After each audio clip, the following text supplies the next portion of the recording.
자살공화국이라는 오명을 가지고 있는 우리나라. 이제 10대 청소년들의 상황도 심각한 위기인 것 같습니다. 지난해 청소년 자살률은 1983년 통계 작성 이후 가장 높은 수준이었는데요. 스스로 목숨을 끊는 아이들이 어떤 문제를 겪고 있었는지, 그리고 왜 막을 수가 없었는지를 밝혀내는 것이 문제 해결의 첫 번째 단추겠죠. EBS는 그동안 공개된 적이 없었던 학생 자살 사망 사안 보고서 7년치의 분석 자료를 처음으로 입수했습니다. 이 아이들은 어떤 마음이었던 건지 먼저 영상부터 보고 오겠습니다.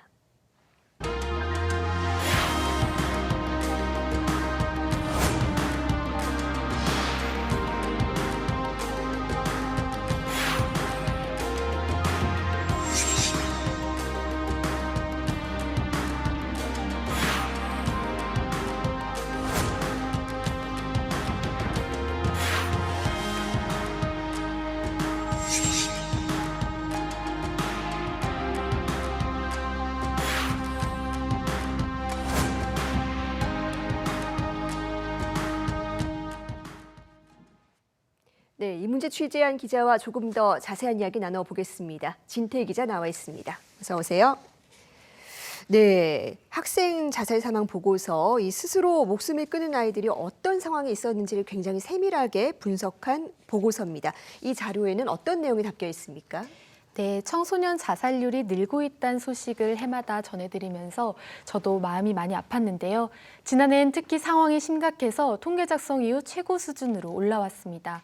저희 취재진은 스스로 목숨을 끊기까지 아이들은 어떤 상황이었는지 더 세밀하게 들여다볼 필요가 있다고 판단했습니다. 이를 보여주는 중요한 자료 중 하나가 학생 자살 사망 사안 보고서인데요. 학교에서 스스로 숨진 학생이 발생하면 교사가 작성해 교육청에 제출하는 서류입니다. 자살 학생의 출결 현황이나 학교 생활부터 또래 관계까지 구체적인 내용이 적힌 기록인데 분량도 사안별로 10페이지 가까이 됩니다. 구체적으로는 성격이나 건강 상태는 어땠는지, 최근 1년 이내로 가족이나 친구, 학업 문제를 겪었는지에 대한 내용이 담겨 있습니다. 주변 지인이 사망한 경험이 있었는지, 또 최근 1년 안으로 자해나 자살 시도를 했는지, 사망 전에 어떤 변화가 있었는지 등에 대한 문항도 있습니다. 취재팀은 이 보고서를 분석한 연구 보고서를 전수 입수해 처음 생산된 2017년부터 지난해까지 총 7년치를 살펴봤습니다. 네, 보고서 표지를 보니까 학교 보고 기반의 심리 부검이라고 되어 있는데, 이 7년치 자료 분석하면서 해마다 상황이 같지는 않았을 것 같습니다. 특이한 점이 있었습니까? 네, 그 학생 자살 사망 사안 보고서의 문항은 해마다 거의 같았는데요. 다만 코로나19 팬데믹 이후는 좀 달랐습니다. 2021년, 2022년 보고서는 특히 코로나19 전후로 스스로 숨진 아이들의 마음 건강 상태가 어떻게 달라졌는지 주목했습니다.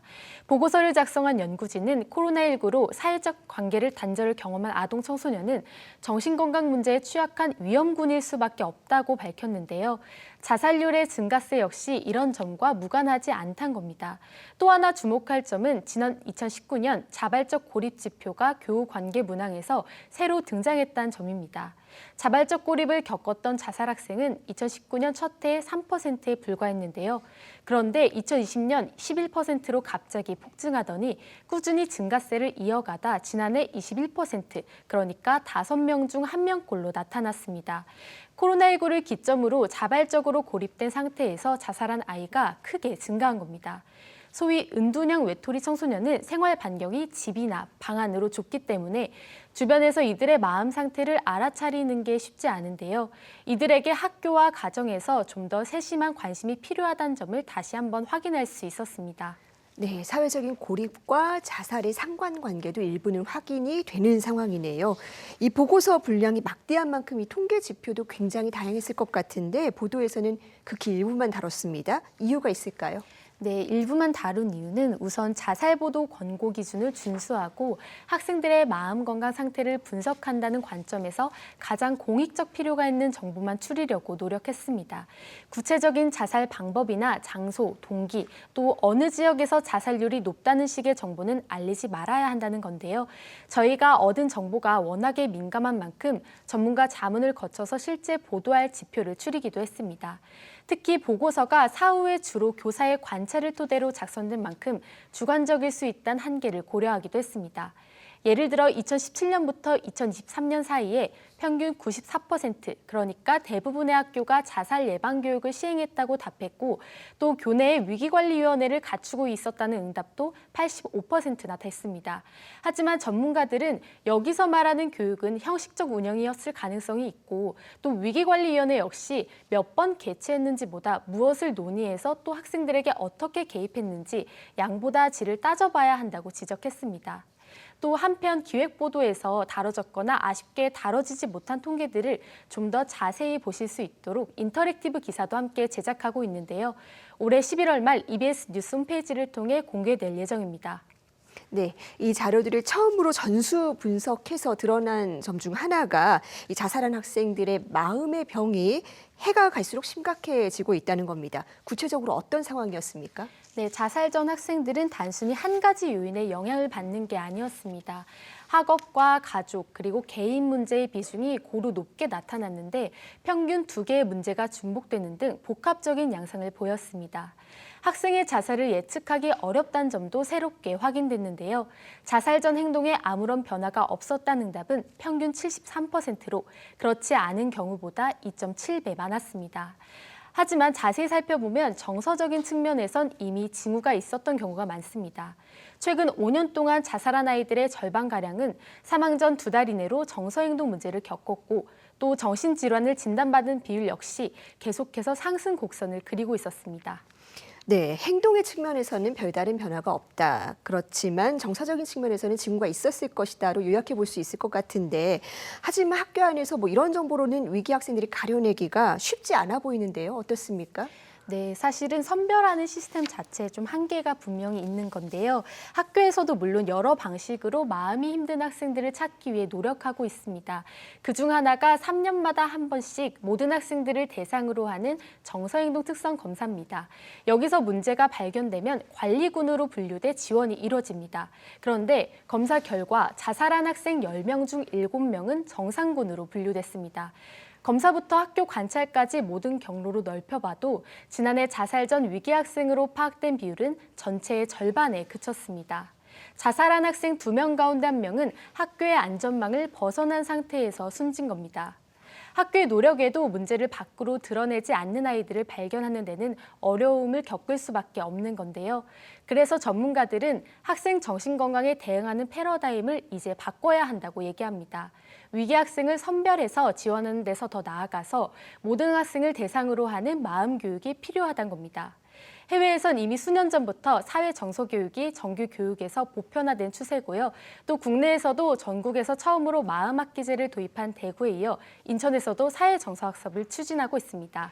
네, 물론 이 얘기가 지금까지의 노력이 전혀 의미가 없었다는 얘기는 아닙니다. 하지만 문제가 워낙 심각하다 보니까 근본적인 변화가 필요하다는 거겠죠. 자, 그리고 여기에 더해서 이 자살 사건이 발생하면 또래에게도 큰 영향을 준다는 사실이 처음으로 드러나기도 했습니다. 교육 당국이 어떻게 대응해야 될지 시사한 점도 있었다고요. 네, 말씀 주신 대로 마음의 위기는 마치 감염병처럼 확산 속도가 무척 빠릅니다. 취재진은 청소년 자살이 또래 친구들에게 어떤 영향을 주는지 밝혀낸 연구 보고서도 입수했는데요.